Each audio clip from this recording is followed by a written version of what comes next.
Zayin Kislev, Tavshin Ayin Daled. We're in Toras Menachem Sefer Mamorim, Tavshin Yud Aleph, Tavshin Yud Beis. In the Mamar of Yutas Kislev, Tavshin Yud Beis, Podoh Besholom Nafshi. And we are on page Kuf Ayin Ches, in the middle of Ois Hey, chapter 5, and we are up to 1, 2, 3, 4, 5, 6, 7, 8, 9. We'll start 10 lines from the top. The line starts Masha Enkein, and we will start from Masha Enkein. The Rebbe is explaining here the pasuk Podoh Besholom Nafshi, concerning which the Gemara says in Brachas, Kol ha'osek b'Torah u'b'gemilas chasadim u'mispalel l'matzibur ma'ila ni olav ki'ilu p'da'ani li'u l'banim v'beinu m'solam. Whoever occupies himself with Torah and with acts of kindness and davens with the tzibur, Hashem considers it as if He redeemed him and his children from among the nations of the world. But the Rebbe was explaining that there is the concept of Podoh Besholom, being redeemed in peace, which means to denote that there are two possible modes. One is not B'derech Sholom, not peaceful, B'derech Milchama, and then there is B'derech Sholom, in a peaceful way. In fact, just to want to point out obliquely, I don't think the Rebbe addresses it so far, but I seem to remember that in another Maimer, I'll have to look up the answer actually, the Rebbe asks a very simple and obvious question. There's a war going on. What does it mean, Podoh Besholom? In the actual context of the war that David HaMelech was battling with Avshalom, there was an actual battle going on, right? Avshalom got killed. So how does the idea of war and peace, pardon the, I don't mean my reference is not to who wrote it, Tolstoy. I'm not referring to Tolstoy's work, but the two don't seem to go together. But be that as it may, the Rebbe over here is talking about the general war, the battle that goes on between the Eitz HaTov, the Nefesh HaLekis, and the Nefesh HaBamis, the godly soul, the animal soul, and the person's body, and materialism, and so on and so forth. And in that battle, there are two modes. There's B'derech Milchama, where the Nefesh HaBamis, the animal soul, the body, the materialism, is allowed to put forward their position, and one argues that through and overcomes them. But that gives room for their position, and because it gives room for their position, notwithstanding the fact that the godly soul ultimately wins or prevails, it still gives rise to for an appeal, if you will. It still gives rise for the Nefesh HaBamis to come along and say, and to put forward its position again. Whereas if it's B'derech Menucha, it means that the Nefesh HaLekis, the godly soul, engages with the animal soul, and with the world, with Gashmias, and with Chumidis in such a manner that they cooperate to begin with. And the Rebbe explains that this is more highlighted, we can see this very highlighted in the idea of learning Torah. In Torah learning, there are two modes of learning Torah. One way is learning Torah, Nigla the Torah, not two modes, there are two dimensions to Torah. There's the Nigla the Torah, the revealed part of Torah, which clothes itself in physicality, right? And even in false arguments.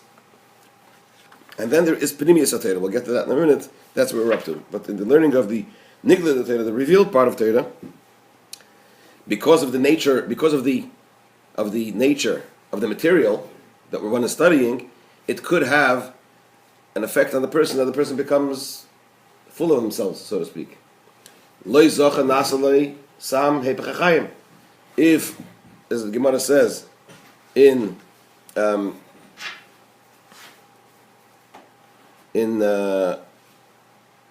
Yuma, that if a person is not meritorious, then Torah, which is an elixir, could become an elixir, the opposite of life. It could have the opposite effect on him.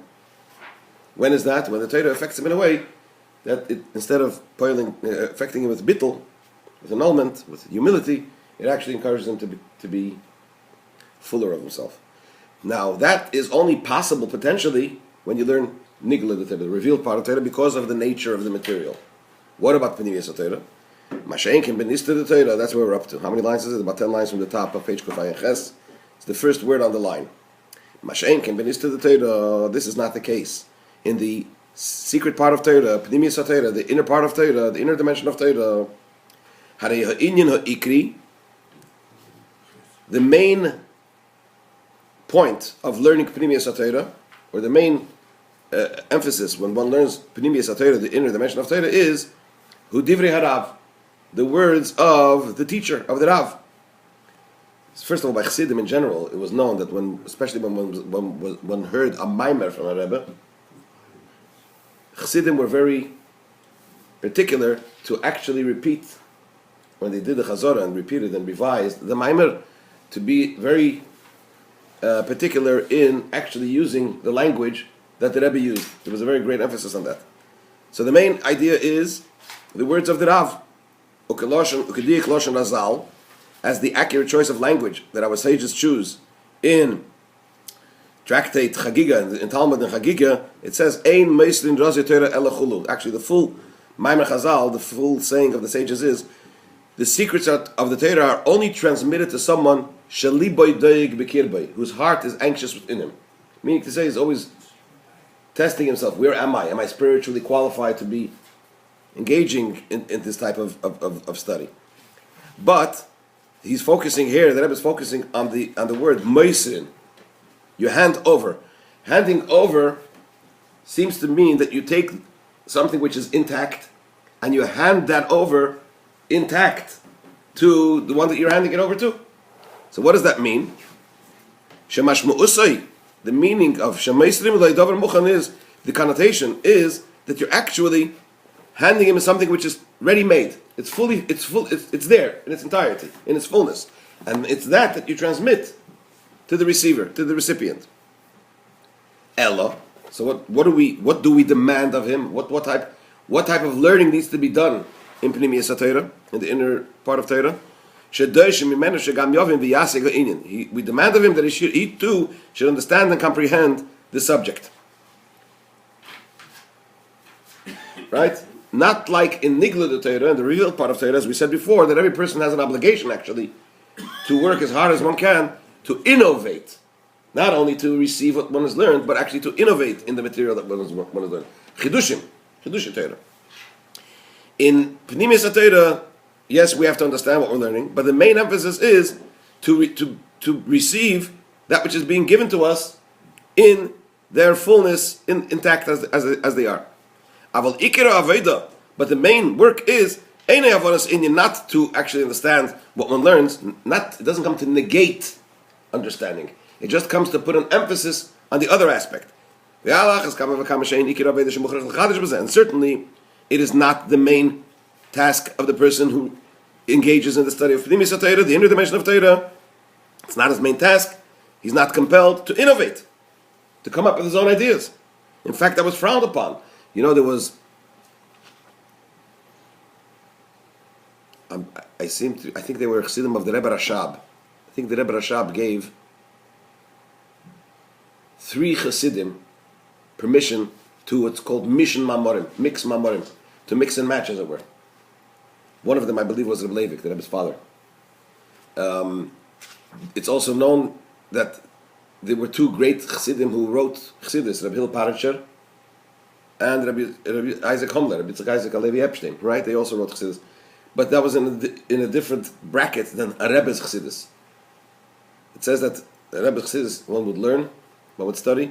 Reb Hillel and Reb Isaac's Chassidus, like Leina, they would read. The Rabbeim also, or maybe it's referring to the Rabbeim. The Rebbe Rashab quotes, from what I've seen, in one place for sure, probably maybe in other places, I believe from Reb Isaac Humler's writings in Chassidus. But it wasn't the done thing, as it were, because Pnimiyas HaTorah was the domain of the Rebbe, and he transmitted it onto the Chassidim. So the innovation, if you will, in Pnimiyas HaTorah was the domain of the one that was qualified to do so, which is the Rav. And then it's transmitted on further, and the way one engages in it is to try to understand what the Rebbe is saying, but to understand what the Rebbe is saying, as it is handed over to us as a complete unit, as a complete Torah, as it were, and we attempt to engage in trying to understand that. So the main thing is not to try to innovate in Pnimius HaTorah. How does one engage with the material? The only thing one needs to do is to remove the concealments in the covers, which is the ideas of the questions and the difficulties, right? So that has to be removed. But then what happens? The material comes to light. And even besides all of this, in the method of how it's transmitted and how it's studied, the idea of Pnimis HaTorah is it is a complete learning, a complete study. What does that mean? It means that it the way that Rebbe interprets it here is that it permeates every aspect of the person. What does that mean? In the study of Pnimis HaTorah, the main thing is lo yachidush, not the innovation, and not even the understanding of the person, to grasp the concepts, the ideas as they are, and to take those concepts as they are, in a matter of a bechein, in a bottom line, in a conclusion, in a practical conclusion. In connection to action. In thought, speech, and action. In other words, when we're learning Chassidus, what we're doing here, the idea is not just to gain the knowledge. The main thing is not just to sit and to gain the knowledge of what we're talking about, these lofty ideas, but rather to take these lofty ideas and to apply them into our thought, into our speech, into our action, to incorporate them into our repertoire, as it were, into our daily life. That's the idea of learning Pnimis HaTorah. And as the saying of the previous Rebbe is known, what is the main idea of Chassidus, of the study of Chassidus? Chassidus is to change his natural midas is his natural the natural characters of his no, what's his midas?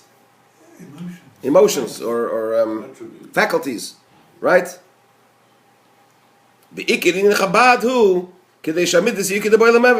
the main idea of Chabad is that the midas, the character of the person, the faculties of the person, should be as they should, they should be appropriate, they should be proper.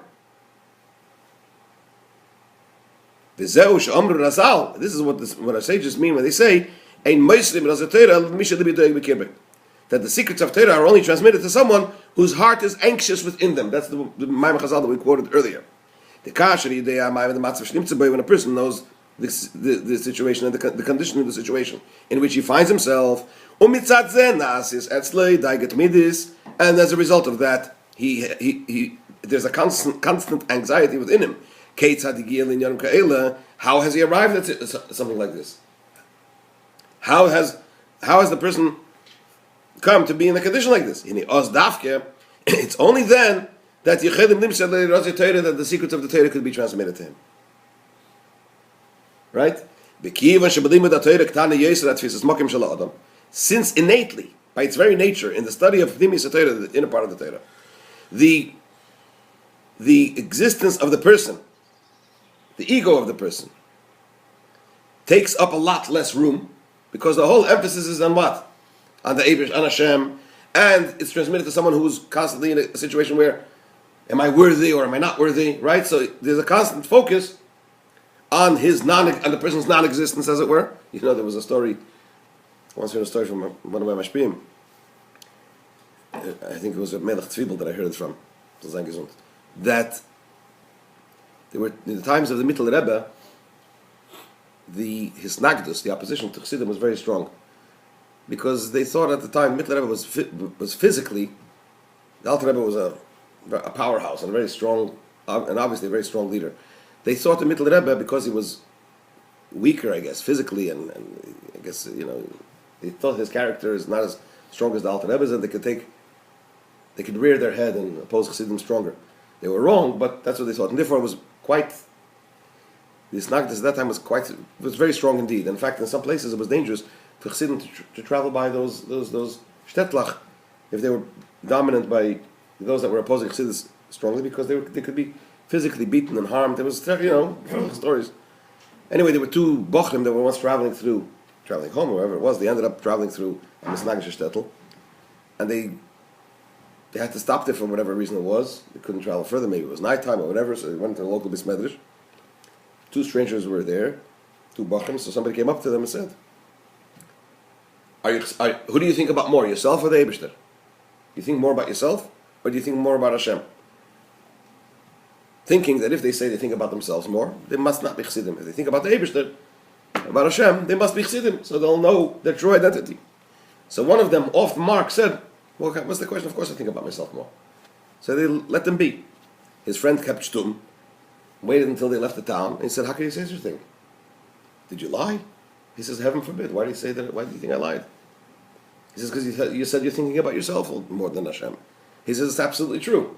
That Hashem exists, that's a given. I don't have to debate that in my own mind. Whether I exist, I keep on thinking, do I exist or don't I exist? So who do I think about more? I think about myself more. Similarly, the idea here that Rebbe says, when a person learns Pnimiyas HaTorah, his existence, his being, is a lot less emphasis on him. Right? It's more the idea of bittul rather than the idea of mitzias, of yeshus, right? Of ego. Because innately the person is involved in something which says, it's the Gott of the Welt, the Eibishter is Melech HaLoretz Kvedei, and everything else is bottling, the Ephes concerning Hashem. Right? So therefore his mitzias, his existence takes up a lot less room.